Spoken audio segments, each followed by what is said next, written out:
सामुदायिक रेडियो, जी हाँ, ये नाम से ही अपना परिचय कराता है और समुदाय को जोड़ने की क्षमता ये सामुदायिक रेडियो रखता है। कमर्शियल रेडियो में लोगों को उनकी आवाज़ उठाने का कोई मौका नहीं मिलता और यही मौका देता है सामुदायिक रेडियो।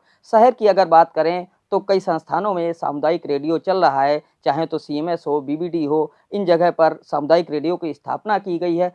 कम्युनिटी रेडियो एक ऐसा माध्यम है जहाँ हमें रिफाइन लोग नहीं चाहिए होते हैं, लेकिन एक आम आदमी, एक कम्युनिटी का आदमी जो मार्जिनलाइज्ड कम्युनिटी है, बिल्कुल गरीब से गरीब तबका, स्पेशली मैं गाँव की बात कर रहा हूँ।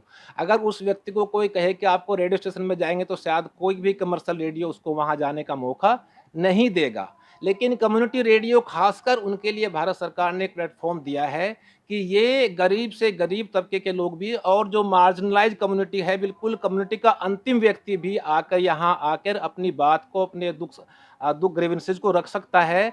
और कम्युनिटी रेडियो का ये प्रयास है कि वो उनकी बात को लेकर प्रशासन तक पहुँचाए और उनकी समस्या का समाधान निकालने का प्रयास करे। कैसे सामुदायिक रेडियो की स्थापना हो सकती है और किस-किस तरह से लोगों में सामुदायिक रेडियो जागरूकता फैला रहा है, इसे लेकर ईटीवी भारत ने सामुदायिक स्टेशनों से जो रेडियो स्टेशन हैं, उन पर जाकर यहाँ के विशेषज्ञों से बात की। इसकी सर प्रक्रिया यह है, जो सूचना एवं प्रसारण मंत्रालय है भारत सरकार का, MIB, ministry of information and broadcasting, उन्होंने 2004 में ये स्कीम लाए थे कि भाई कम्युनिटी रेडियो जो होना चाहिए कमर्शियल रेडियो से हट के, जो कम्युनिटी के बीच जाकर लोगों से बात करके उनसे क्या प्रोग्राम सुनने हैं वो ले करके इसको शुरुआत करे। तो 2004 में भारत सरकार का एक ये एडवर्टीजमेंट आया था, जिसे लेकर हमारे गांधी जी ने ये कोशिश की कि सीएमएस रेडियो इतना बड़ा इंस्टीट्यूशन है, क्यों क्यों ना हम एक रेडियो स्टेशन खोलें।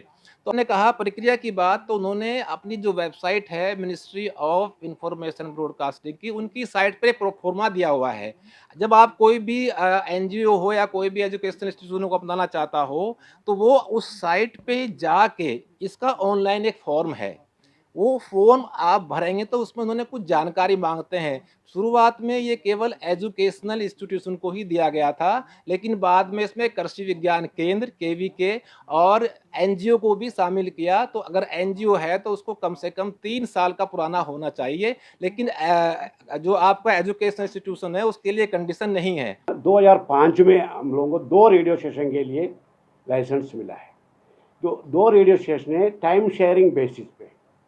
एक रेडियो स्टेशन हमारा सीएमएस गोमतीनगर में है, एक radio station CMS Kanpur road में है।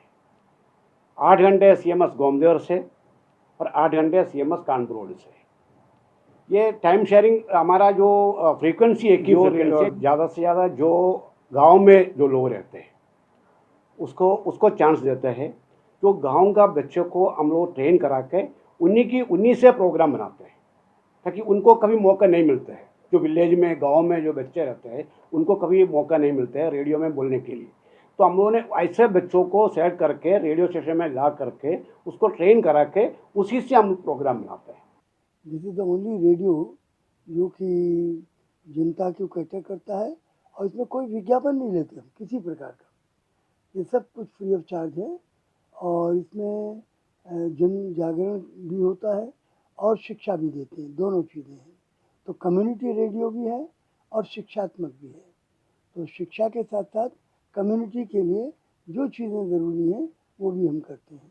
आरजे से बात की, इसके हेड से बात की तो उन्होंने बताया कि किस तरह से सामुदायिक रेडियो की स्थापना होती है और किस तरह से ये लोगों में जागरूकता फैलाता है। सामुदायिक रेडियो जिस तरह से नाम ही आप बता रहे हैं, समुदाय को जोड़ता है और समुदाय के साथ मिलकर काम करता है।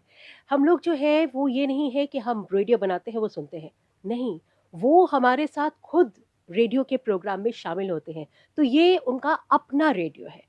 ये नहीं है कि बस उनको हम सुना देते हैं प्रोग्राम कि भई ये आपको सुनना है और ये आपके लिए ज़रूरी है, ऐसा नहीं है।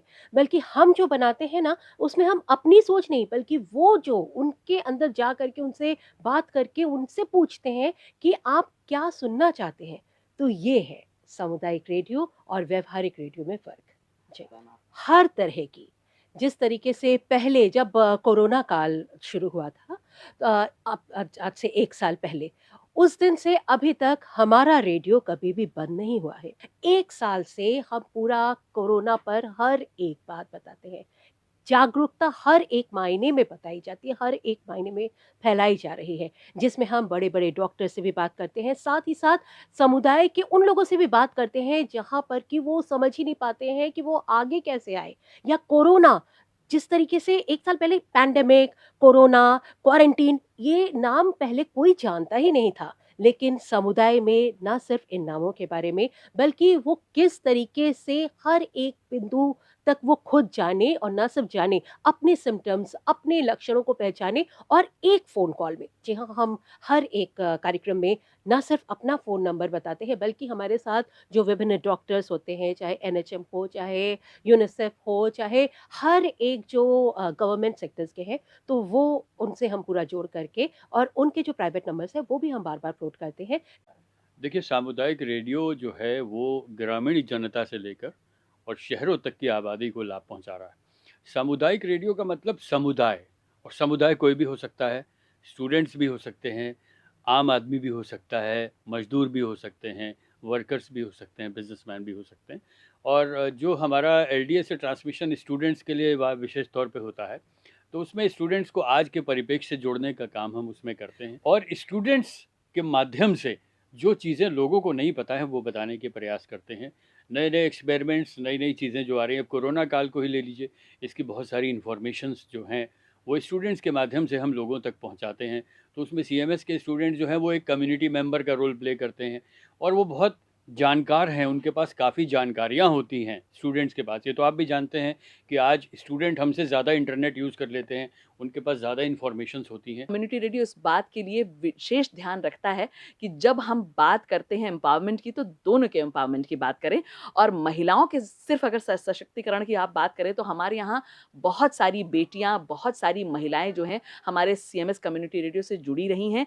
फिर वो चाहे रूरल बैकग्राउंड की हों, फिर वो चाहे अर्बन बैकग्राउंड की हों, चाहे वो शिक्षित वर्ग हो, चाहे वो अशिक्षित वर्ग हो, तो हर महिला को, हर बेटी को हम लेकर चले हैं। और बहुत सारे ऐसे कार्यक्रम जिन पे कि बहुत सारी बातें ऐसी होती हैं जहाँ पर ऐसे मत बोलो, महिला की बात हो रही है, अगर मानसिक धर्म की बात हो रही है मत बोलो। हमने हर बात को खुलकर परोसा है, उस पर चर्चा करी है, परिचर्चा करी है, स्वास्थ्य विशेषज्ञों को उसमें शामिल किया है, और ऐसी कोई बात नहीं रही है जिस पे हमने बात नहीं करी है। और जब महिलाओं ने चुप्पी तोड़ी है, तब पुरुष वर्ग को भी समझ में आया कि इन बातों को हमको भी सुनना है, समझना है, और उनका साथ निभाना है उन बातों पे, चाहे फिर वो कैसी भी बातें हों, उन पे शर्म नहीं आनी। देखिए, सामुदायिक रेडियो का सबसे बड़ा जो मकसद है वो यही है कि सूचना, शिक्षा और मनोरंजन प्रदान करना। और कोरोना संक्रमण काल में भी हमने यही किया, और अपने श्रोताओं से जुड़े लाइव फ़ोन इन कार्यक्रमों के माध्यम से बहुत सारे ऐसे हमारे कार्यक्रम हैं। साथ ही साथ जो हमारे छात्र हैं जो ऑनलाइन शिक्षा ग्रहण कर रहे थे कोरोना काल के दौरान, और इस समय हमारा एक कार्यक्रम जा रहा है एनसीईआरटी का, श्रृंखलागत पाठ्यक्रमों पर आधारित है, ध्वनिशाला, जिसके माध्यम से विविध विषयों को मनोरंजक ढंग से प्रसारित किया हम लोगों ने, और उसके फीडबैक भी अच्छे मिले लिसनर से कि वो कार्यक्रम बड़ा अच्छा था, क्योंकि उनका प्रस्तुतिकरण भी बड़ा रोचक था। साथ ही साथ हमारे अपने जो लाइव फ़ोन इन कार्यक्रम हैं, जैसे सेहत की बात है, योग और हम हैं, कम्युनिटी के रंग कम्युनिटी के संग है, गीतों की झनकार माटी के गीत, इनसे सीधा श्रोता जुड़ता है, जो वो चाहता है हम उस तक पहुँचाते हैं। अखिल पांडे, ईटीवी भारत, लखनऊ।